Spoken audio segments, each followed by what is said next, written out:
let's go. Get in here. Get in here right now. Get in here. Hey, we got 30 minutes for the rest of our life. 30 minutes for the rest of our life. That's our bad first down. It ain't happening. We get the ball. I promise you one thing. We're going to hit somebody and we're taking downfield for a touchdown. I guarantee you that. Guarantee. Look at me. Look at me. Let's go. We got 30 minutes. Let's go. For the rest of our lives. Let's go. Let's go. Hey.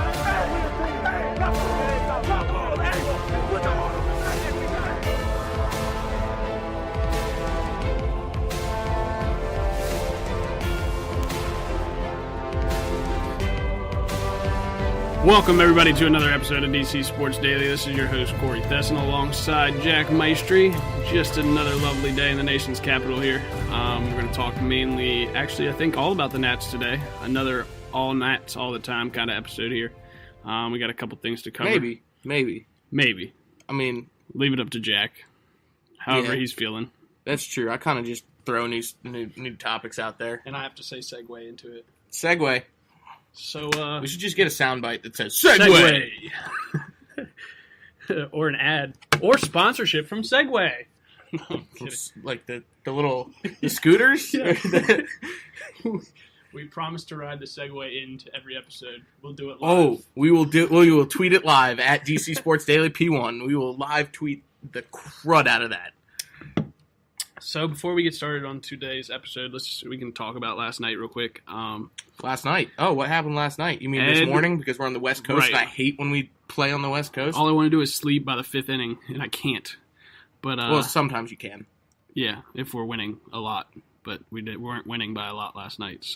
But Edwin Jackson, the nice surprise of our team so far, the past month or so, I'm being pushed away. No, you're being shoved. Shoved because Edwin Jackson shoves. Bang. Besides his one rough outing, but well, he's had two bad outings. He's 4-2 though. Yeah, 4-2 with a 2.56 ERA, I think is what I saw this morning. Anyway, miles better, 10,000 times, million times. Eon's better, just way better than I thought it would be. Oh yeah, definitely a good surprise. I mean, he struggled I think he had two starts with the Orioles to start the year, and he had a 7.2 ERA, and no one expected him to make this comeback. But he loves being in the Nats clubhouse. Did you see the graphic last night for the number of games he's played with each team? Mm-mm. He's played for 12 different teams, mm-hmm. and the most games he's played for any of them is like 71. With the Nats? No, Nats are third. He's only pitched like 38 games with us or something. White Sox, probably. I can't even remember. Cubs were up there. Yeah. He's a Cub for a while. Maybe the Diamondbacks? I don't remember who he started out with. Dude, I don't think he did start out with anybody. He just found his way, journeyman. Yeah. But I think the first team that signed him, he had already been on 5 teams. If that crazy. Makes any sense to you. That makes sense. Yeah. It's a nice surprise, though. Definitely needed him, especially in a game like last night. Also, he just looks good. Right. He's throwing 96, 97. I know Dusty came out and said he's one of those guys that never really had an injury to. Mm-hmm. So, I mean. Never had a stunting injury right. where His he was able to continue. Yeah. Yeah.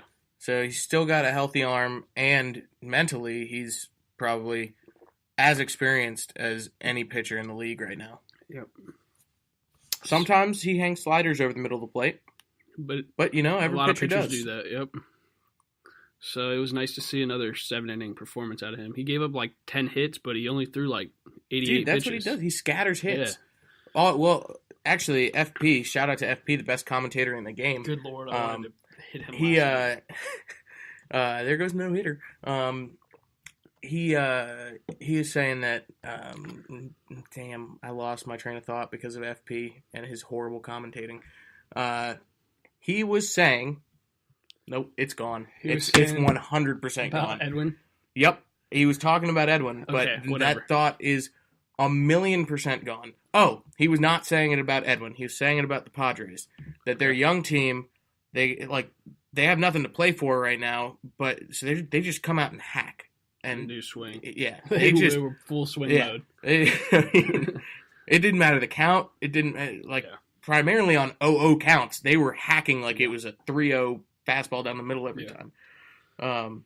So Max better. Max is going to deal tonight. Yeah, but sometimes when these are the guys that Max likes to outthink his opponent. Right. Like he likes his opponent he likes it to be a chess match. Yeah. Where he's 3 moves ahead of the guy. He's in control. These guys aren't making any moves. These guys are just swinging. Yeah, taking the bat and knocking all the pieces off the freaking heckin' chessboard. Yeah. Another piece from last night. Zim is extremely hot. Corey keeps on trying to tell me, no, he's not. He's cold. Well, because his first at bat, he looked like he was lost. That's okay. Hey. There was that strobe light building in the background. The Padres were controlling that. I hated when FP said that. It was off when they were hitting. It was on when we were hitting. It didn't matter. 2-1 victory. Zim, clutch, always. Franchise. The dude is insane. He always gets the big hit. He can look lost in the first inning. But as long as he keeps doing that. But you know what that home run tells me? He is really locked in. Like, I thought he was hot. Now he's 10 times hotter than I thought he was. That's how you know when he goes to right center. Sensual baseball. Okay. Sensual baseball. My go-to. Sensual hockey, whatever. Yeah. That's a good piece right there. Ooh, got some insight on the new Madden for you. Sucked? No. OT from Office Talk. Oh, I should get him to call in. Never mind, because we're already recording. But I was talking to him about it. He and now OT is a Madden nerd. Like, he enjoys the small things in the game. But quick takes on it. The middle linebacker is no longer plays like he's 10 feet tall, so you can actually get passes over the middle by him. D-backs can actually press receivers at the line, and your receivers won't get into their route. Wow. Yeah. So when you play press coverage, it's actually press coverage. Wow. The new passing little aiming thing. So here's what you do. You choose the receiver that you're going to do it to before the play starts. So say you're running stick. You know that play stick. And so you got stick and nod? No, just stick. So you got Terrell Pryor running that deep route, and everybody else is short. Right. So you would click Terrell Pryor. And as he's running the route, you can press like L2, and a little one aiming thing will show up, like a pin on the field, where the computer would throw the ball. Yeah. And then another one, an orange one, will show up, and you can control that with the right stick to put it where you want. So if you see that, there's like outside coverage, you can just move it inside. I'm gonna suck. No, but you don't have to use it. Oh. But it's just one of those things where on deep balls it's really effective. On specific routes that have single coverage, you can just throw away from the coverage, things like that. So I think it'll take some getting used to. He said it was very useful when scrambling. If you have your receivers going across the field and you want to try to lead one of them down the field, yeah. They kind of had that last year, just not the aiming thing. Yeah, exactly. But now it's more precise, I guess. Yeah. He said all he's used is Kirk Cousins. Yes, he's 4-0 online. He thinks he's top 1,000 already. He's number 863. Probably because he's one of like 1,000 people that are able to play right now during a 10-hour EA Sports trial. But why didn't PlayStation have that? Because PlayStation sucks. Don't stop. I might buy an Xbox. Just for the beta. No, mostly because OT needs to get handed an L. And Facts. He thinks that he is Madden God. Tell him to bring it to Office Talk. Yeah, no, I'm bringing my PlayStation into the office, and we'll live stream that too. I might have to come. We will live stream me and OT Madden match, and it's going to be incredible. I'm going to beat his brains in. You have no idea. Have you ever seen a 33-year-old man cry? Probably, but you're about to see it again when OT just gets lit the bleep up in Madden by me, yours truly, Jack Maestri. I don't need to throw a pass. I will run every single play. It's a stretch run. No. I have my ways. All right. Well, sorry. We can go back to baseball. Back to baseball. We want to dive into the Curtis Granderson situation here. What's the situation? Apparently the Mets... We got a situation! The Mets are trying... No, we got a situation! I'm just going to let Jack talk. Okay, go ahead. The Mets are trying to get rid of the situation anymore. If I hear one more situation, I you feel said like I'm in the You Jersey... said it. You said it. I feel like I'm in the Jersey Shore. Good Lord. Okay, so the Mets. What's that restaurant you like? Shenanigans? Oh, he said it. The Mets are. They seem to be in their trading role. This. In their trading role. Trading aspect. Trading. I don't know. They've You traded mean a lot of people. they're sellers? They're sellers. Yeah. Instead of sellers buyers. instead of buyers. They traded who? Neil Walker, Jay Bruce, and one other guy in July. They're selling. Yes. Okay, so they want to get rid of Grandy. Yep. And Jack and I were talking about MLB Network put out a poll on Twitter discussing who he should go to, which contender. It was about even. It was pretty much 25, 25, 25, 25, 25. But we voted for the Nats, even though I don't know. Now we're talking about whether we really want them. Yeah, with Bryce Harper being out, I guess it would be nice to get an extra outfielder. But Jason Worth's going to come back. Is he?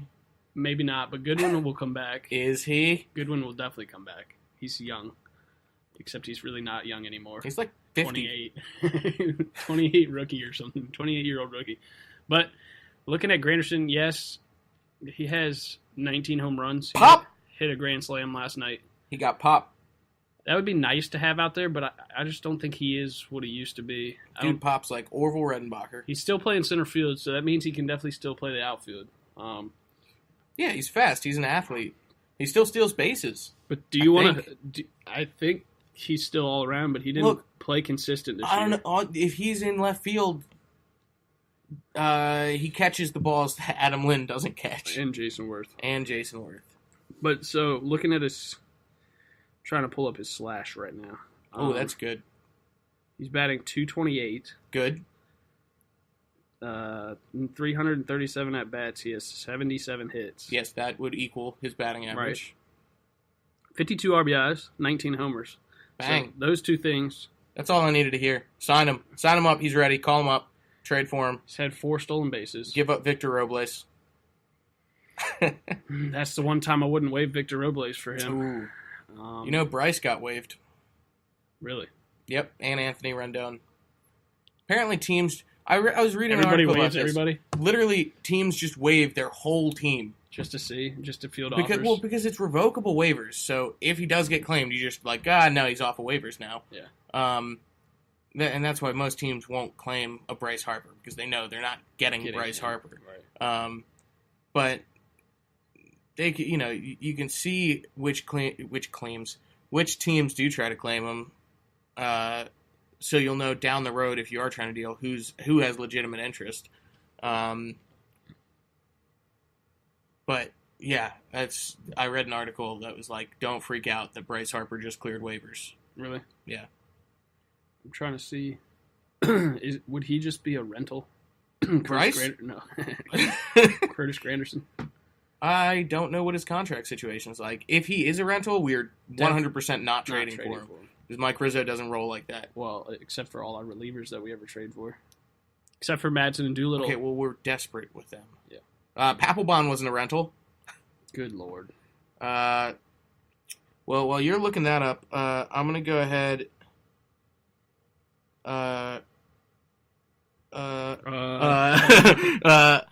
thoughts and prayers.